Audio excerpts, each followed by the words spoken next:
Hello students, welcome to my channel learning with dignity. और हम कर रहे हैं 8th क्लास की साइंस का second chapter micro organism friend and four.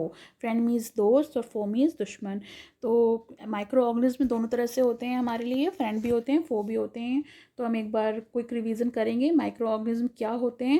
Micro organism are the organism that are small and can be seen only through a microscope. हम इन्हें केवल माइक्रोस्कोप से देख सकते हैं। और ये कहाँ होते हैं?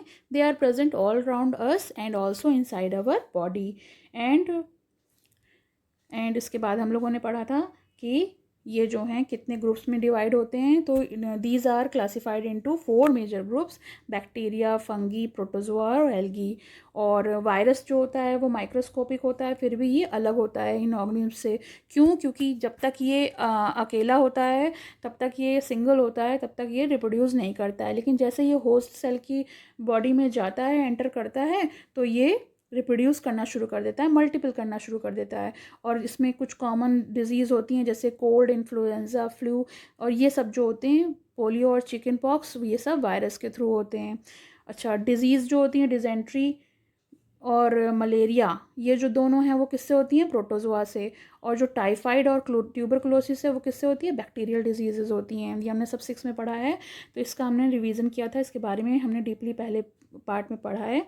और कुछ फ्रेंडली माइक्रो ऑर्गेनिज्म होते हैं जो कर्ड में हेल्प करते हैं, जैसे लैक्टोबैसिलस, सॉइल फर्टिलिटी के लिए रिस्पॉन्सिबल होते हैं।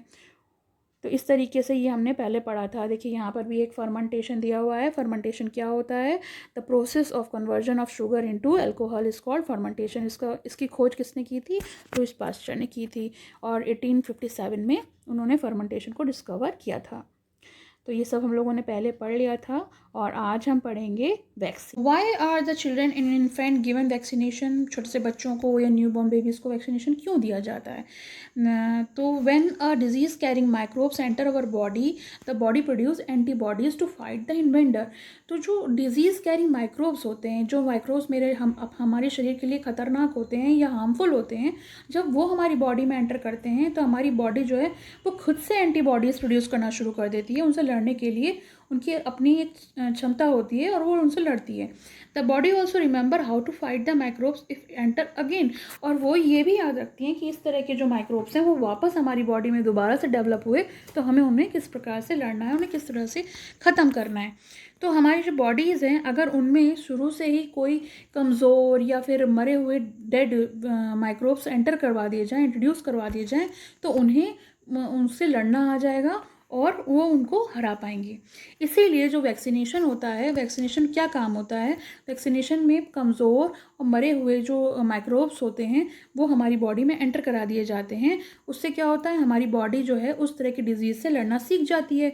जैसे बहुत सारी डिजीज़ेस हैं, cholera, tuberculosis, small pox, hepatitis can be prevented by vaccination.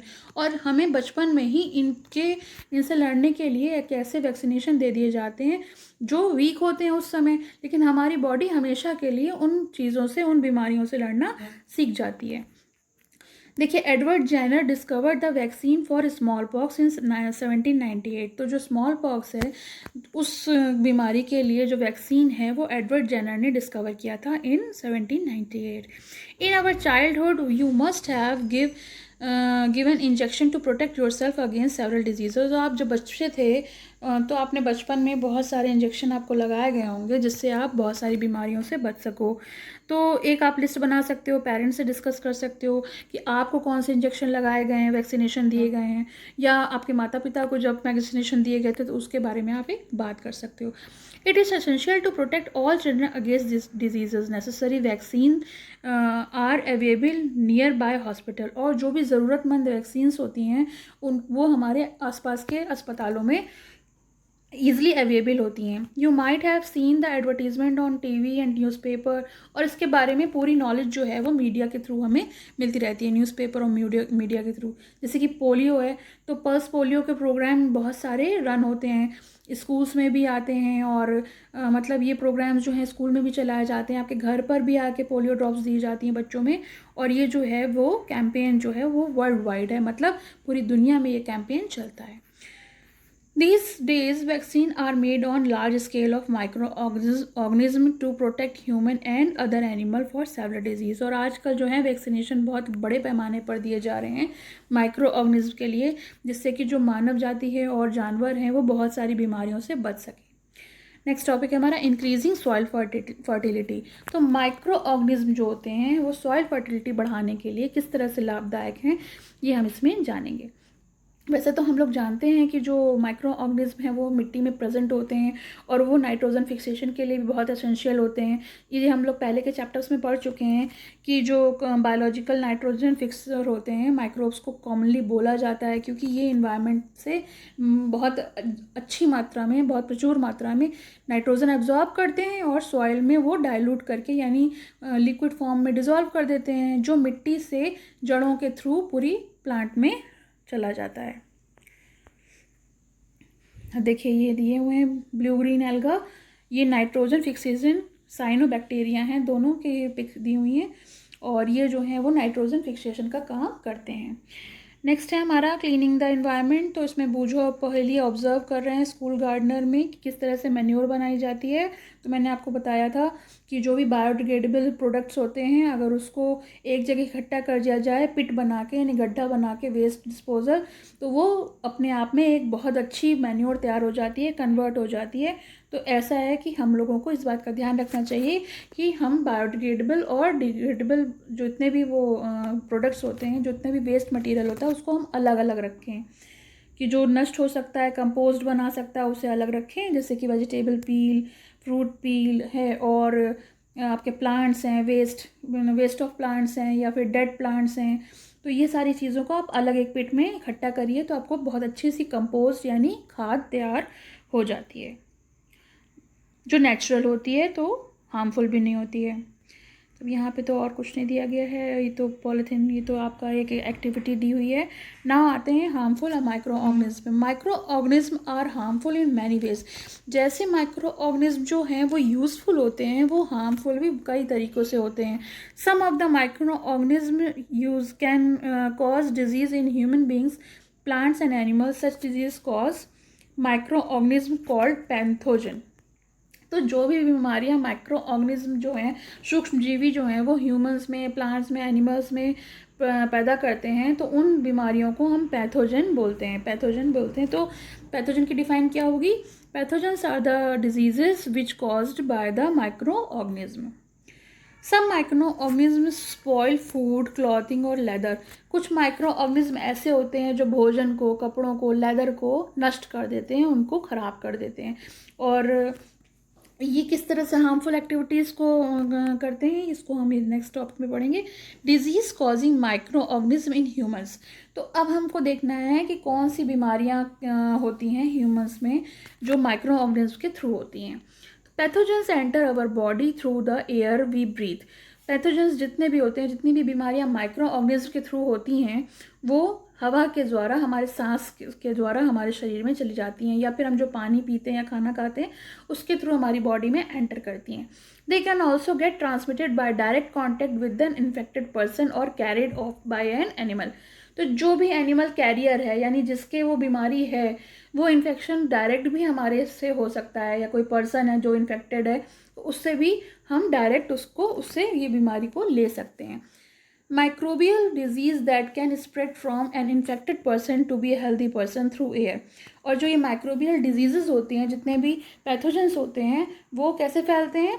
किसी भी इन्फेक्टेड पर्सन जिसको ये बीमारी ऑलरेडी है, वो हेल्दी पर्सन को थ्रू एयर, वाटर, फूड और फिजिकल कॉन्टैक्ट के थ्रू ये डिजीज़ेस को पास आउट कर सकता है उसके अंदर। और इन बीमारियों को हम कम्युनिकेबल डिजीज़ेस कहते हैं, जैसे cholera, common cold, chicken pox और ट्यूबरकुलोसिस। तो इसी में कहते हैं कि इसमें प्रिकॉशन रखना बहुत ज़रूरी होता है, एक सेफ्टी रखना बहुत ज़रूरी होता है, जिससे कि आप इन्फेक्टेड पर्सन से दूर रहो, एक डिस्टेंस बना के रखो। When a person suffering from common cold sneeze, fine droplets of moisture carrying thousands of virus are spread in the air. The virus may enter the body of a healthy person while breathing or cause infection. और जब कोई normal इंसान जो है, जो infected इंसान है, छींकता है या खांसता है, तो कुछ ड्रॉपलेट, कुछ बूंदें ऐसी होती हैं मॉइस्चर की, जो वायरस के बन के 1000 ऑफ वायरस कैरिंग करती हैं हवा में और वो वायरस क्या करता है, वो वायरस किसी भी हेल्दी पर्सन की बॉडी में सांस के द्वारा या फिर किसी और चीज़ के द्वारा इन्फेक्शन पैदा कर सकता है। There are some insects and animals which act as carriers of disease causing microbes. Housefly is one of such carrier. और कुछ हमारे घर में कीड़े मकोड़े भी होते हैं जो कैरियर का काम करते हैं। जैसे यहाँ पे हाउसफ्लाई कॉमन दिया हुआ है, लेकिन कॉकरोच और हाउसफ्लाई और बहुत सारे ऐसे इंसेक्ट्स हैं जो बीमारियाँ फैलाते हैं। The fly sit on the garbage. Fly क्या करती है, मक्खी क्या करती है, वो कूड़े पर बैठती है या फिर एनिमल जो एक्सक्रीट करते हैं यानी एनिमल की फीसेस जो होती हैं उस पर बैठते हैं और बाद में आके आपके फूड पर बैठते हैं। तो वो इस तरीके से पैथोजेंस को स्टिक कर लेती हैं अपनी बॉडी से और वो अनकवर्ड फूड में ट्रांसफ़र कर देती हैं। यानी जो इसलिए कहते हैं खाना ढक के रखना चाहिए, क्योंकि जब कवर्ड फूड नहीं होता है तो उसमें आराम से मक्खियाँ बहुत सारी बीमारियाँ फैला सकती हैं। Whoever eats the contaminated food is likely to get sick. और जब वो ख़राब खाना जो कंटिमिनेटेड फूड हो जाता है, इन्फेक्टेड फूड हो जाता है, वो कोई भी खाता है तो बीमार पड़ जाता है। So it is advisable to always keep food covered. इसीलिए कहा जाता है, राय दी जाती है, सलाह दी जाती है कि फ़ूड को हमेशा ढक के रखना चाहिए। अनकवर्ड फूड आइटम्स जो हैं वो अनहेल्दी होते हैं। Another example of carrier is anopheles mosquito. Female anopheles mosquito जो है वो भी एक बहुत बड़ी कैरियर होती है। ये पैरासाइट होती है मलेरिया की और इसको प्लाज्मोडियम भी कहते हैं। और female aedes mosquito act as a carrier of dengue virus. और जो डेंगू का फीवर होता है, जो डेंगू वायरस कैरी करती है, वो फीमेल एंडीज मॉस्किटो होती है। How can we control spread of malaria और डेंगू? लेकिन हम मलेरिया और डेंगू किस तरह से कंट्रोल कर सकते हैं? All mosquitoes breed in water. सारे मॉस्किटोज जो हैं उनकी ब्रीड जो करते हैं यानी जो उनके पनपते हैं, प्रोड्यूस करते हैं, जो उनकी प्रजनन क्षमता होती है वो पानी के अंदर होती है। Hence one should not let water collect anywhere. अगर हम में से कोई भी किसी भी पानी को, ठहरे पानी को बहुत ज़्यादा दिन तक वहाँ ना स्टोर करके रखे, जैसे कि कूलर है, टायर है, फ्लावर पॉट है, तो उसमें ये नहीं पनप पाएंगे, ब्रीड नहीं कर पाएंगे और इस तरह से हमारा इन्वायरमेंट जो है वो क्लीन रहेगा और हम प्रिवेंट कर सकते हैं मॉस्किटोज को ब्रीड करने से। Try to make the list major which help to avoid the spread of malaria. तो इस तरह की कई चीज़ें होती हैं जहाँ हम पानी स्टोर करके रख लेते हैं, पानी ठहरा पानी होता है, गंदा पानी होता है, उसमें मॉस्किटो ब्रीड करता है। तो हमें इस तरह की चीज़ों से अपने आप को बचा के रखना चाहिए। ये प्रिकॉशन हमें खुद ही रखने पड़ेंगे। ये कि यहाँ पे कुछ टेबल दिए हैं, ह्यूमन डिजीज़ हैं और उसके माइक्रो ऑर्गेनिज्म हैं, मोड ऑफ ट्रांसमिशन है और प्रिवेंटिव मेजर्स भी दिए हुए हैं कि किस तरह से आप उसे बचा सकते हो। Some of common disease affecting humans, their mode of transmission and few general method to prevention show in table 2.1। तो इस टेबल में दिया हुआ है 2.1 में। Disease causing microorganism in animals. तो एनिमल्स में क्या होता है?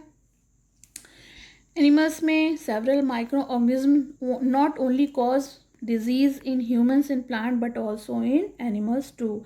यानी केवल जो हैं हमारे प्लांट्स और ह्यूमंस ही माइक्रो ऑर्गेनिज्म यानी पैथोजन से अफेक्टेड नहीं होते हैं, एनिमल्स भी इसमें आते हैं, ये भी अफेक्टेड होते हैं। Anthrax is the dangerous human and cattle disease caused by the bacterium. एक बैक्टीरियम के थ्रू एंथ्रैक्स हो सकता है। ये बहुत ही खतरनाक ह्यूमन और कैटल डिजीज़ है जो जानवरों में और इंसानों में दोनों में हो सकता है। Foot and mouth disease of cattle is caused by virus. और ये जो डिजीज़ है वो वायरस के कारण होता है। Disease causing microorganism in plants. अब प्लांट्स में कैसे ये फैलता है, कैसे प्रॉब्लम करता है? Several microorganism cause diseases in plants like wheat, rice, potato, sugarcane, orange, apple and others. तो ये जितने भी फल और सब्जियां होते हैं और अनाज होते हैं, इनमें इनकी जो फसलों हैं उनको रिड्यूस कर देता है, जो उसकी पैदावार है उसको रिड्यूस कर देता है इस बीमारी के चलते, और फसल उतनी अच्छी नहीं हो पाती है। Some such plant diseases they can be controlled by the use of certain chemicals which kill the microbes. लेकिन कुछ फसलें ऐसी हैं जिनमें केमिकल्स का छिड़काव करने से उन फसलों को बचाया जा सकता है। नेक्स्ट हमारा food poisoning. One reaching home he started vomiting. अब एक बार की बात है कि बूझो के फ्रेंड ने कुछ खाना कहीं पार्टी में खाया, फूड स्टफ, और फिर वो घर जाके वॉमिट करने लगा, यानी उल्टियाँ करने लगा। तो उसको हॉस्पिटल ले जाया गया। तो उसको डॉक्टर ने बोला कि उसे फूड पॉइजनिंग हुई है। तो क्या होती है food poisoning? Food poisoning could be due to the consumption of food spoiled by some microorganism. Food poisoning का मतलब है कि आपने ऐसा कुछ खाना खा लिया है जो माइक्रो ऑर्गेनिज्म द्वारा बर्बाद हो चुका है, नष्ट हो चुका है, या खराब हो चुका है, सड़ चुका है। That grow on the food item something produce toxic substance. और वो माइक्रो ऑर्गेनिज्म में उस भोजन में कुछ जहरीले पदार्थ उत्पन्न कर दिए हैं। These make the food poisonous causing serious illness even death. और ये जो फूड पॉइजनस हो जाता है, यानी जहरीला हो जाता है, वो आपको बहुत बुरी तरह बीमार भी कर सकता है, यहाँ तक कि मृत्यु भी संभव है। So it is important that we are preserve food to prevent it from being spoiled. हो गया हमारा चैप्टर का सेकंड पार्ट। थर्ड पार्ट में हम लोग फूड प्रिजर्वेशन और नाइट्रोजन फिक्सेशन देखेंगे। और अगर आपको मेरा एक्सप्लेनेशन पसंद आया तो कमेंट सेक्शन में लिखिए, और please subscribe my channel. Thank you.